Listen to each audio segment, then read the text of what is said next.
Zurich Airport, November 2001. Crossair Flight 3597 is one of the few planes left to land. The commander was flying out of Zurich for the last 20 years, so he was really used to this airport. Crossair 3597. The lone controller in the tower tracks the approach. Approach runway 28 for you. I have ground contact. We're continuing on. Crossair 3597, continue speed reduction to final approach speed. But for some reason, the crew can't find the runway. Damn. He said he saw the runway 1.3 miles. And the flight ends in disaster. Crossair 3597, this is Zurich Tower. Do you copy? We have a possible emergency and approach. He collided with a hill, so obviously he was too low. A terrible mistake sent a passenger jet dangerously off course, killing 24 people. The clues will lead investigators to a trained professional with an astonishing past.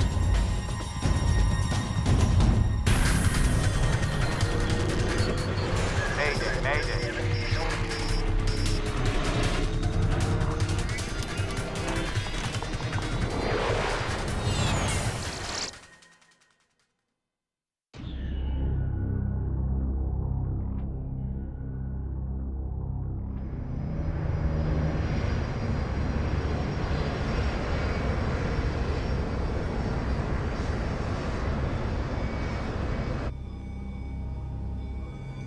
Crossair Flight 3597 is cruising at 27,000 feet above Germany. As the autopilot flies the plane, the crew begins reviewing procedures for their landing. According to the report, the apron and taxiways are wet. Braking action's not specified. So the friction report is missing? Indeed. That usually means they haven't been out to check lately. Indeed.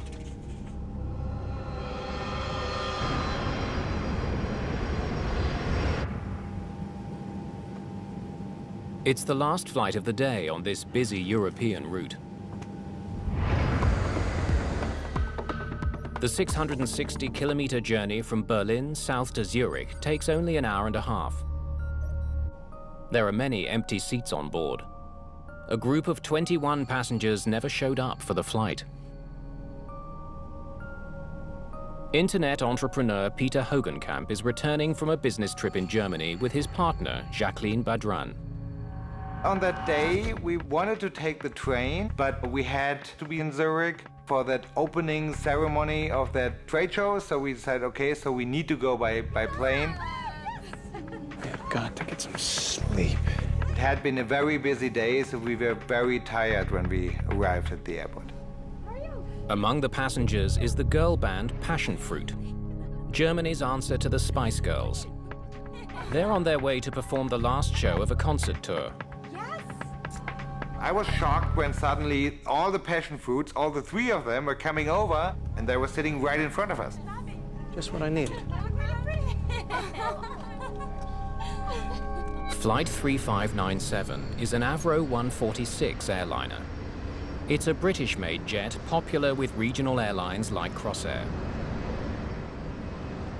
Captain Hans-Ulrich Lutz is in command.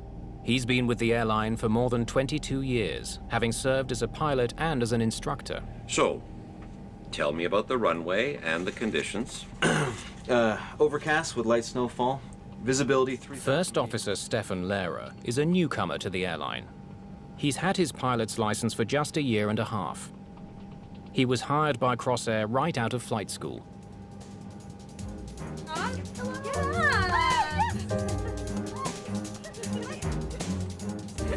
The passion fruits were being quite noisy. They were excited. I think they went from one gig to the other. So they were still in their stage clothes. I said, oh my God, do I really need this? Can I just sleep? It's probably okay to move. We decided to move back a few rows and change the side where we were sitting, so we were in a very quiet area then.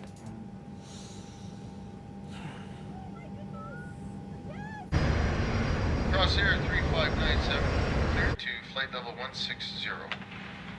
The flight is slightly behind schedule. It's due to land in Zurich in less than half an hour. According to the latest information, we'll be using runway 14. What kind of approach? ILS approach. Okay. An Approach ILS, or one, Instrument Landing System approach, means the pilots will be guided to the runway by radio signals beamed from the airport. And a decision altitude of 1,602 feet. Call me 100 above minimums. Okay, I'll call 100 above minimums. The plane's sophisticated computers will do most of the work getting them down. At Zurich Airport, the weather is getting worse. It's snowing, and visibility is dropping. Crosshair 3191, turn left heading 150. In the tower, controllers have started a nightly routine.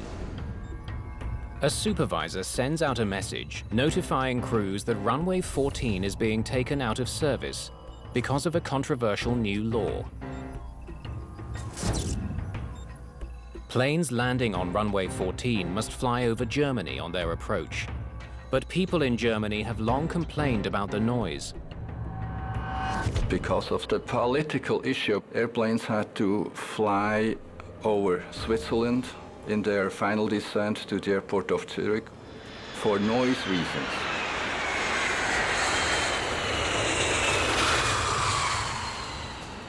There was no other operational or weather reasons whatsoever.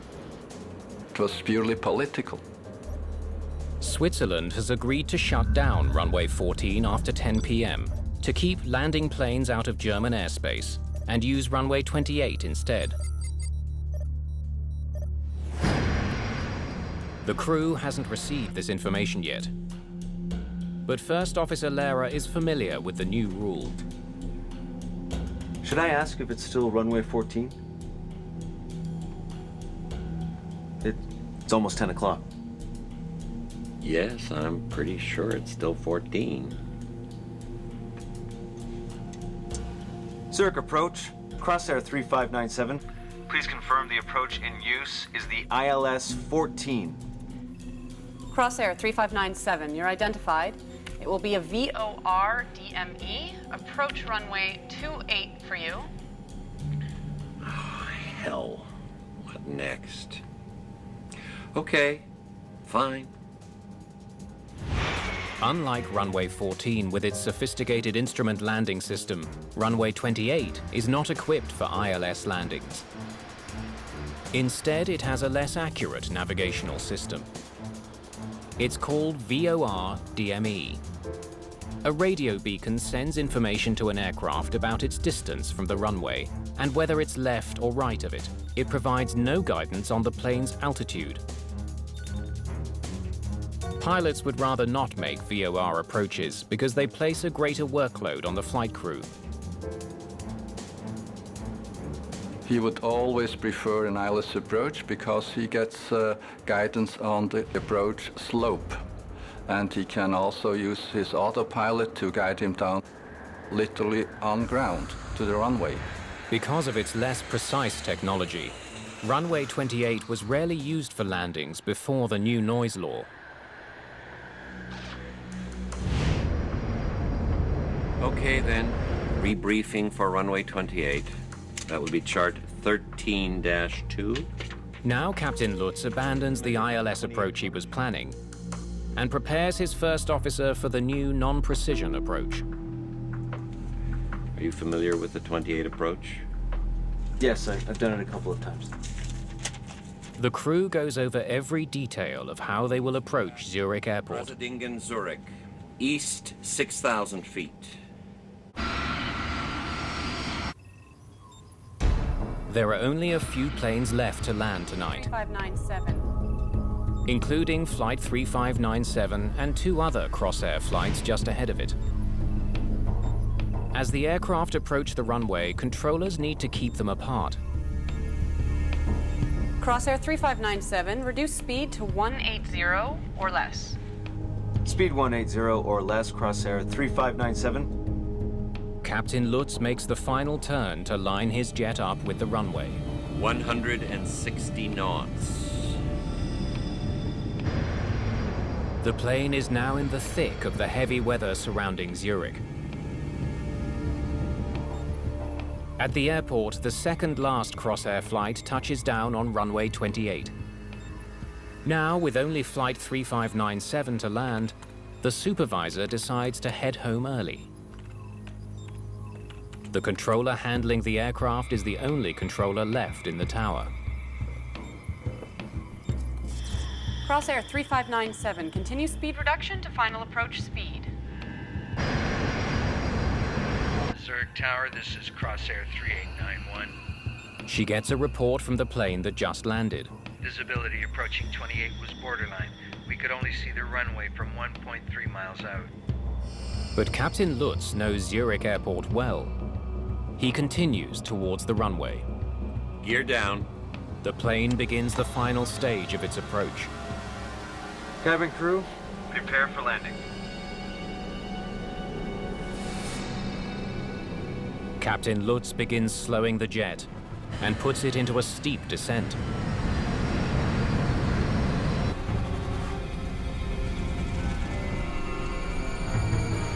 Six miles is checked. Yes. Flaps 3-3. Flaps 3-3 selected. Final check. Final check. Confirm 3 greens. Is checked.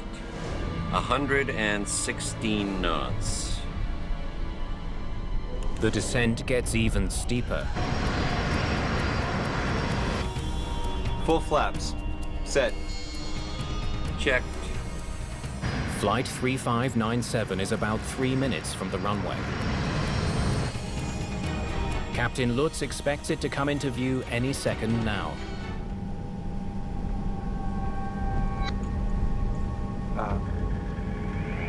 100 above. Do we have ground contact? Yes.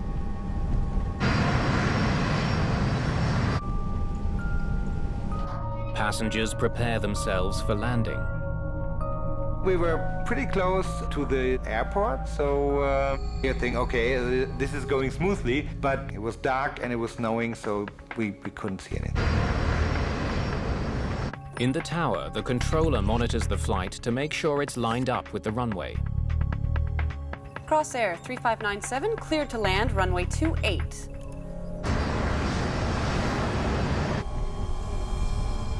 Two 4, the minimum.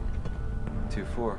The flight has hit decision height, 2,400 feet above sea level, 1,000 feet above the ground near Zurich.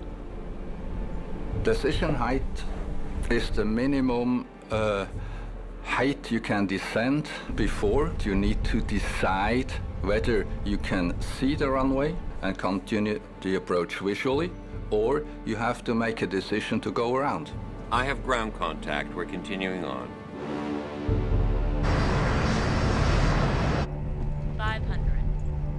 500. Captain Lutz still can't see the runway lights, but knows that the flight ahead of him had the same problem. 400. He said he saw the runway 1.3 miles. They should almost be on top of the runway by now. But for some reason, they still can't see it. They could go around? Crossair 3597. The crew decides to abort the landing. Go around! Go around. And pushes the plane to its limits in an effort to get it to climb. Captain Lutz throttles up his plane's 4 jet engines as he aborts his landing at Zurich Airport. But it's too late. There's not enough time for the engines to get to full power and clear a tree-covered hill suddenly looming dead ahead. Residents of a nearby village witness Flight 3597's final moments. I was walking down with my dog. All of a sudden I saw that aircraft coming from behind the forest, the little hill. And I thought, oh, it's very low and it's not on the same route as aircrafts normally are coming to land at the airport of Zurich. The jet clips the treetops.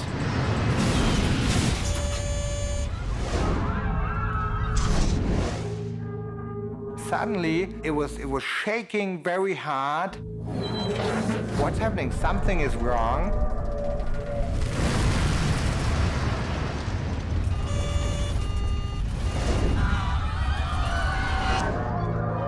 Moments later, the aircraft plunges into the hillside.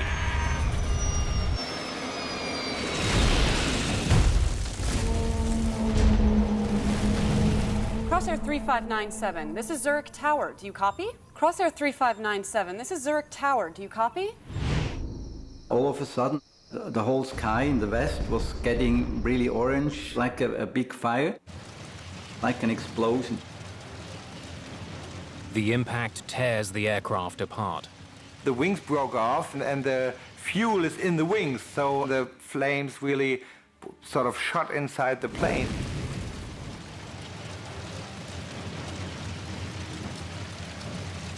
Crosshair 3597, this is Zurich Tower. Do you copy? This is Zurich Tower. We have a possible emergency in approach sector east. I repeat, approach sector east.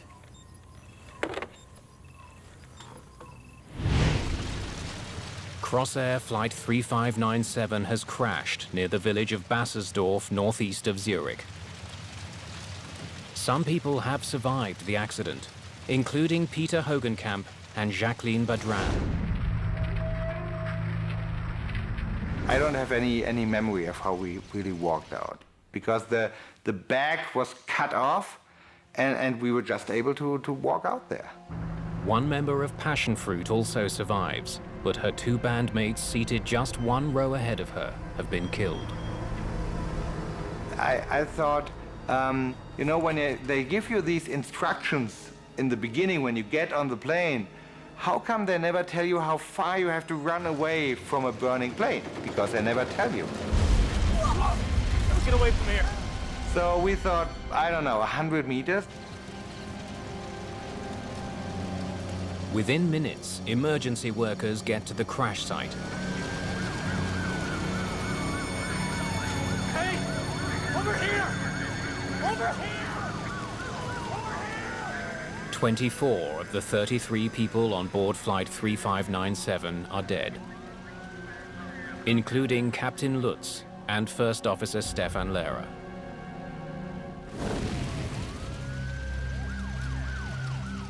Daniel Connect, an investigator from Switzerland's Aircraft Accident Investigation Bureau, arrives at the scene.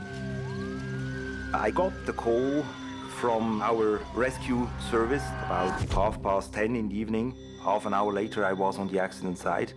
The rear part of the fuselage was quite intact. It was also the region where most of the survivors step out without injury. For Peter Hogenkamp and his partner, it appears that moving to the rear of the plane saved their lives. I think it was just good luck. I think it would have been a whole different story if we wouldn't have changed seats. So the passion fruits may have saved their lives. While rescuers care for the survivors, Connect and his team survey the crash site. The location of the wreckage far from the airport is of interest to the investigators. 4 kilometers and 50 meters from the runway. The aircraft was not where he was intended to be. He collided with a hill east of runway 28, so obviously he was too low. And the first question was, why was this aircraft too low? The black box flight recorders are found in the wreckage. They're in good condition.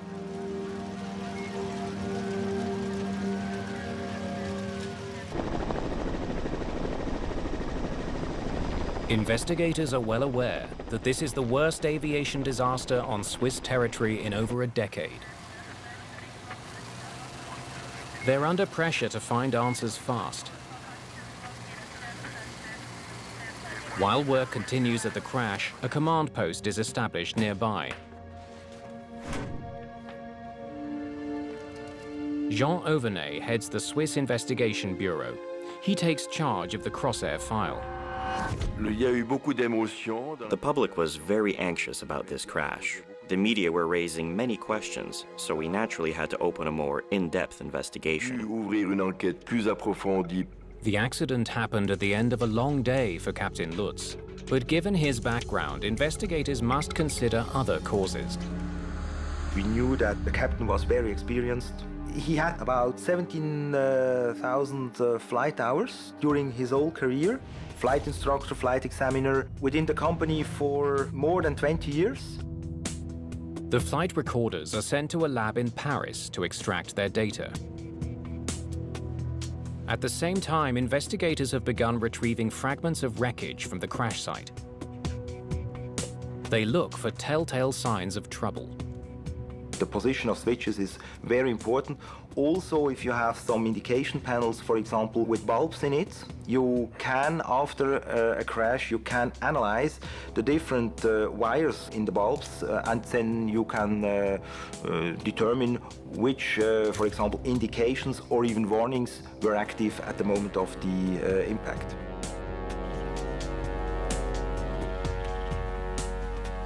An investigator comes across an intriguing piece of wreckage.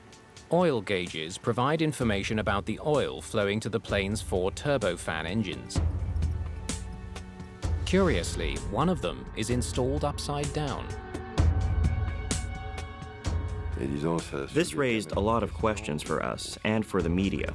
Everyone wanted to know how you could fly a plane with an instrument installed upside down. It wasn't a very important instrument. You could still read it, even if it was installed upside down. But if this obvious problem was never fixed, what else could be wrong with the plane? Obviously, there were maintenance issues here. We looked at how the company was doing the maintenance of the planes.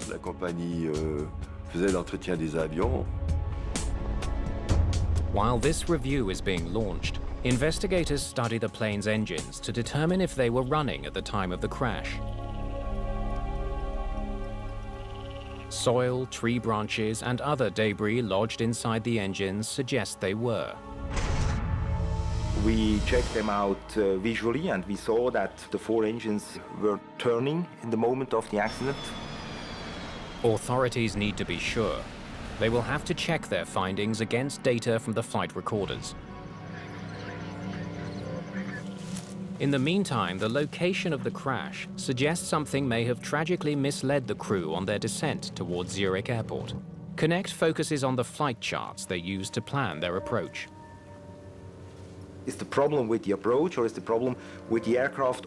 This kind of question was dominant when we started the investigation.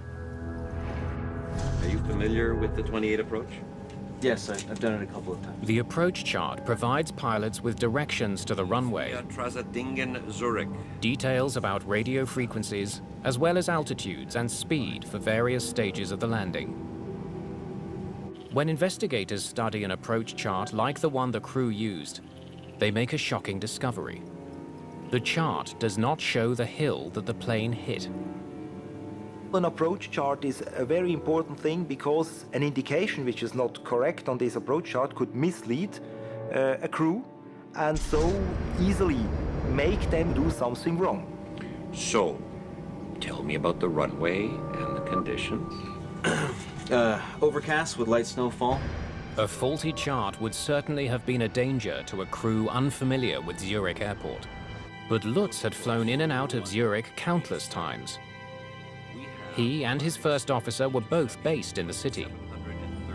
The commander was flying out of Zurich, I think, for the last 15 to 20 years. So he was really used to this airport. Investigators conclude that the approach chart, while faulty, could have tripped up some crews, but not this one.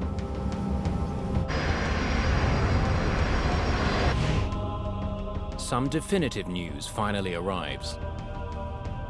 The engine data from the black box confirms the observations at the crash site. We could see quite easily that the engines worked absolutely normally. Another potential cause of the accident is eliminated from the list: mechanical failure. Investigators now consider a different possibility. I was covering the approach west position on the night of the accident. Could air traffic control have somehow mishandled the plane? Investigators study records from the night of the accident and make a disconcerting find.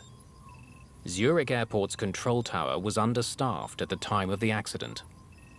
He left before his shift ended. The supervisor in the tower went home early, leaving a lone controller to guide Flight 3597 in for its landing. She was relatively young, and let's say she didn't have that much experience. Investigators now study transcripts of conversations between that air traffic controller and the flight crew, looking for signs she made a mistake. Crosshair 3597, you're identified. Crosshair 3597. Speed 180 or less. Crosshair 28 for you. Crosshair 3597. Zurich approach.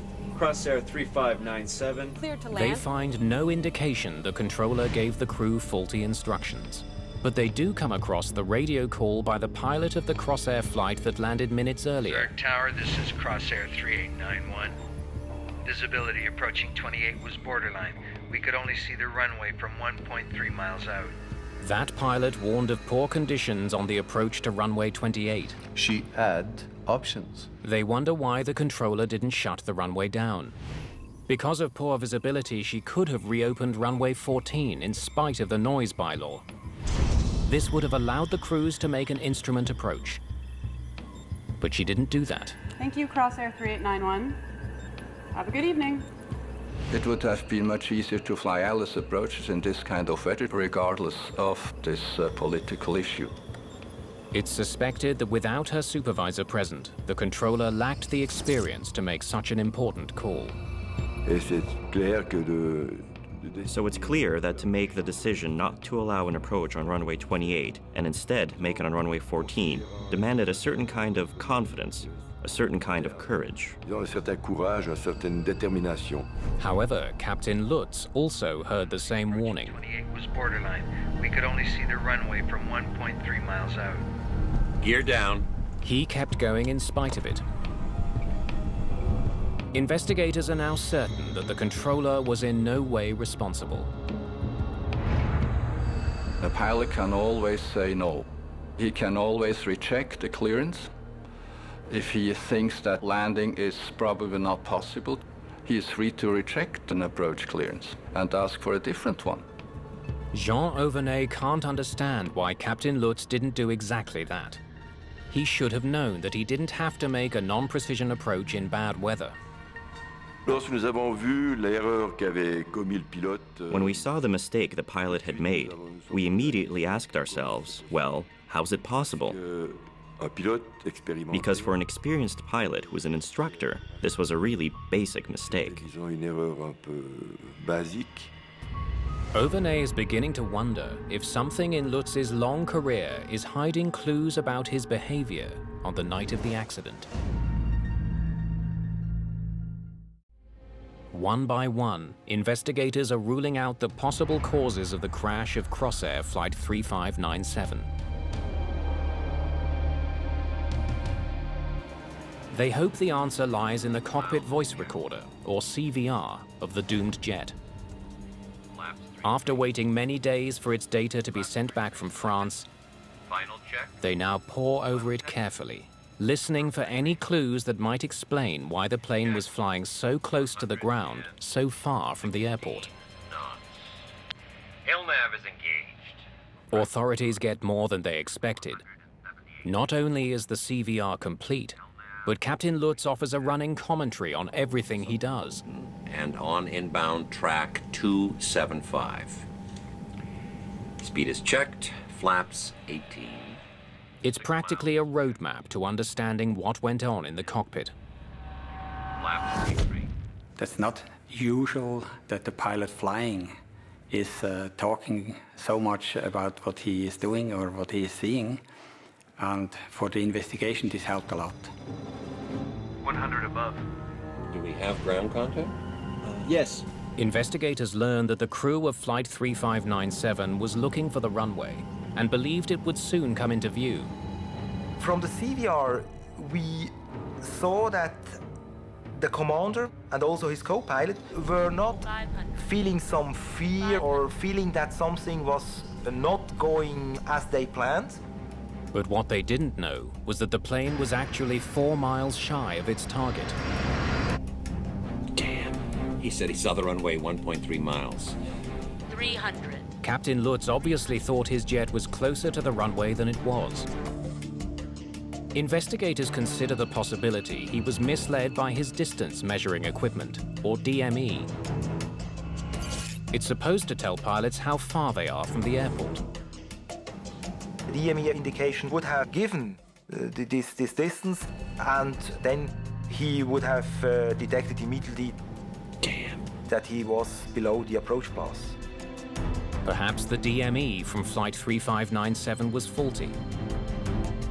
It's been recovered from the wreckage, but it's impossible to tell what information it gave the pilots. However, there is another way to check whether the instrument was functioning or not. The DME distance is not recorded on the FDR, but on 2 occasions the pilots mentioned the distance. 6 miles is checked. Yes. But was Captain Lutz really 6 miles out from the runway when he made that report? Investigators compare the time Lutz checked his DME with radar data on the aircraft's location at that exact same time. They can see that when Lutz's instruments were telling him he was 6 miles out, that's precisely where he was. So we knew that the pilots had an indication for the distance available at that time. An instrument problem can now be crossed off the list as a factor in the crash, which only heightens the mystery. I have ground contact. We're continuing on. If the instrument was working, why did Lutz think he was closer to the runway than he actually was? The answer lies not in what investigators hear on the cockpit voice recorder, but what they don't hear. I don't see anything after 6 miles. Do we have ground contact? Neither pilot read out a DME check after the 6-mile reading. Yes. It tells investigators that Lutz wasn't monitoring his vital instrument during the final minutes of his approach. Instead, he was preoccupied with spotting the lights of the runway. That's not what pilots are supposed to do. The pilot flying is supposed to keep his eyes on the instruments because all the information he needs is there. He only switches to flying by sight when the non-flying pilot says, "Runway in sight." Only then can the captain take his eyes off the instruments and fly by sight because the landing is performed visually.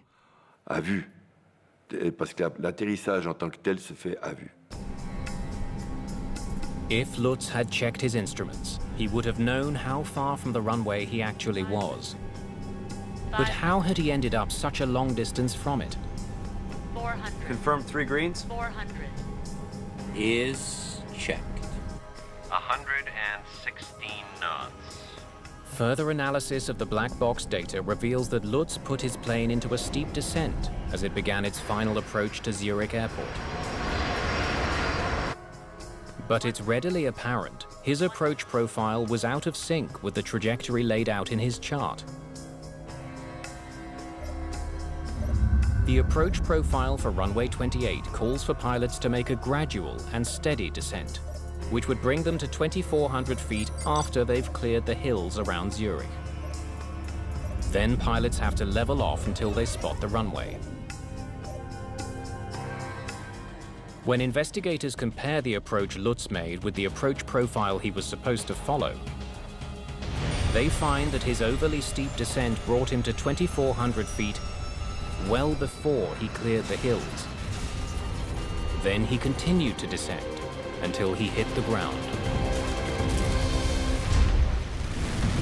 It's beginning to look like Lutz had violated one of the cardinal rules of flying.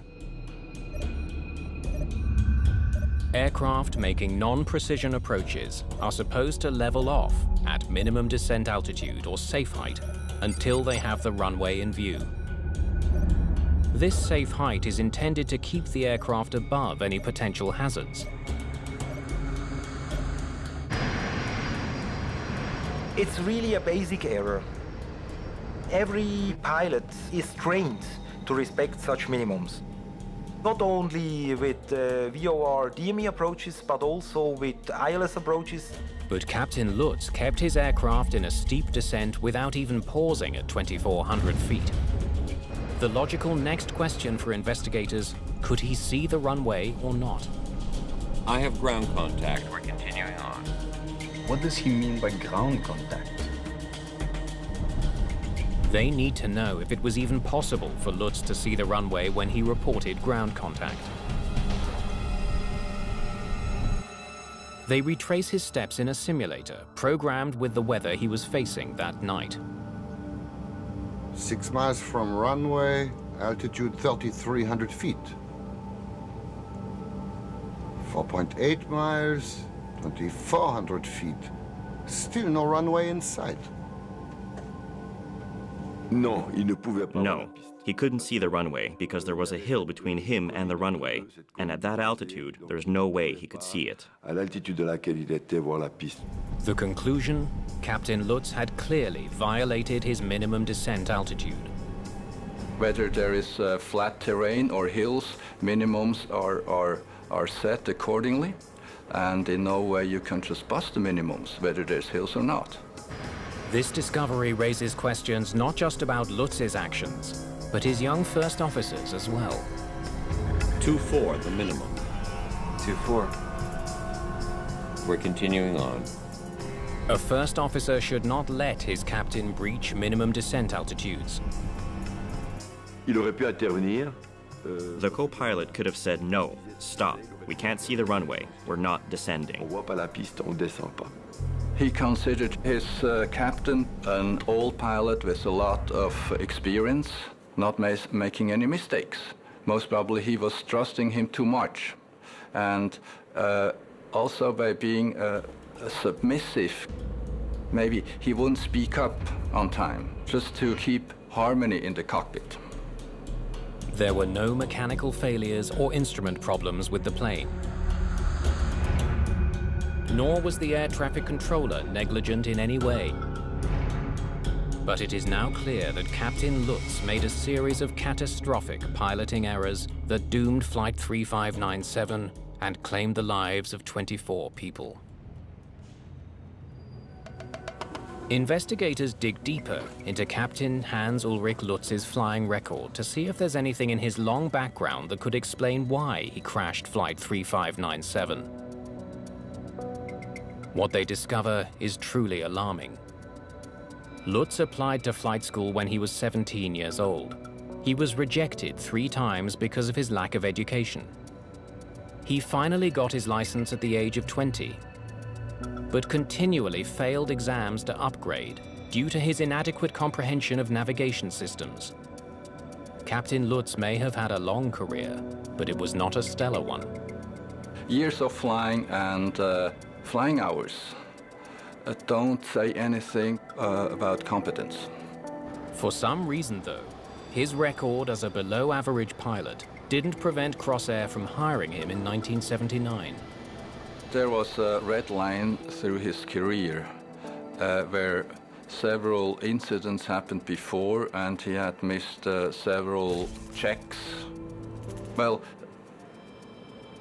he had some limits. But what's hard to understand for me is that they were identified. And decision was made to keep him flying. Captain Lutz's limited abilities continued in his new job. While commanding a sightseeing tour of the Swiss Alps, he made a navigation error and ended up in Italy. He only realized his mistake when his passengers spotted road signs in Italian. In another incident, he wrecked a $1.5 million aircraft after inadvertently retracting the landing gear while the plane was still on the tarmac.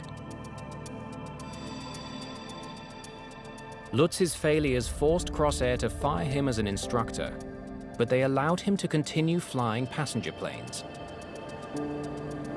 I personally do pilot assessments, and he would never have gone through my assessment with a positive recommendation. Okay, approach course 13. Investigators wonder why Crossair allowed Lutz to stay on as a pilot if he was not entirely competent. The answer appears to be they may have had little choice.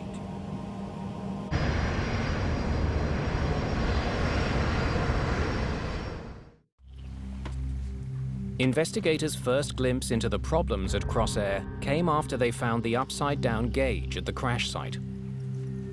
We had to check if the employees had received the proper training, if they had the qualifications required for this kind of work.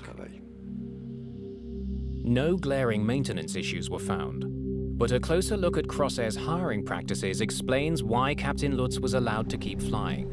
The airline may have grown too fast throughout the 80s and 90s. La compagnie, elle s'est agrandie très rapidement. The company expanded very rapidly, and with that success, it's clear that you have to quickly increase the staff. Office workers, mechanics, that's one thing, but pilots, you have to go out and find them. Mais les pilotes, tu devais les trouver. In those days, they were desperate for pilots, and somehow no decision was made to lay him off because of his questionable performance during his career. Captain Lutz's failings caught up with him on November the 24th, 2001. Make him go around. Go around! 24 people paid with their lives.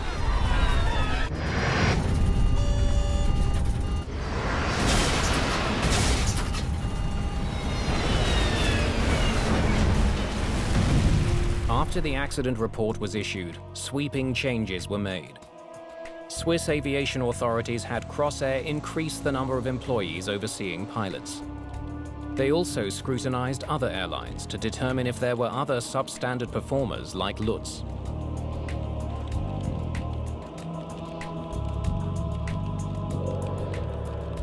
One thing is for sure that the selection process has improved considerably.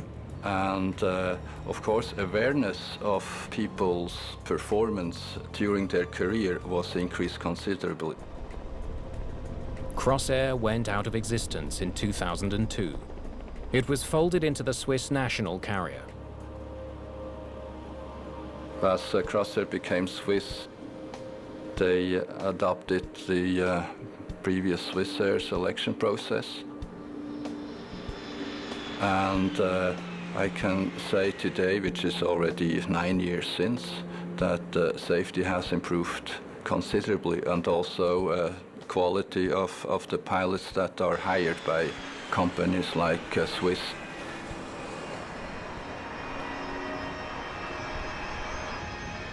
Since the crash of Flight 3597, Zurich's runway 28 has been upgraded with both an instrument landing system and an automatic warning that alerts controllers when a plane's approach is too low.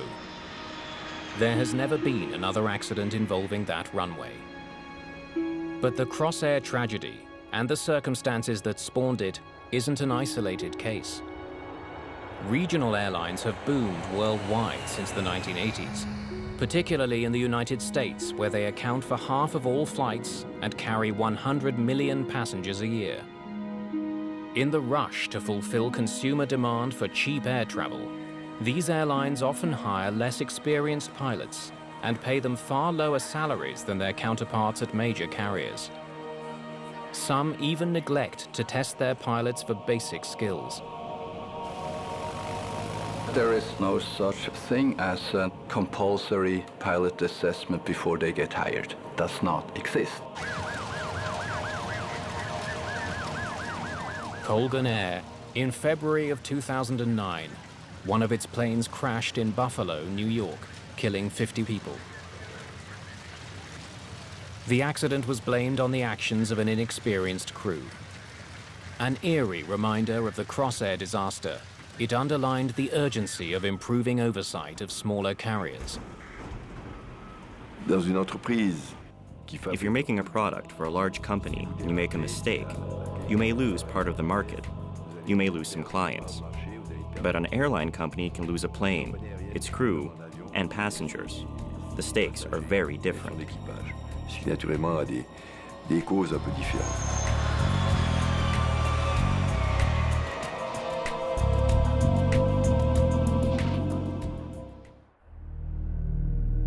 Don't miss War Heroes of the Skies, brand new to Nat Geo, tonight at 9. Next, in Banged Up Abroad, an English woman flees Argentina to escape a lengthy jail term.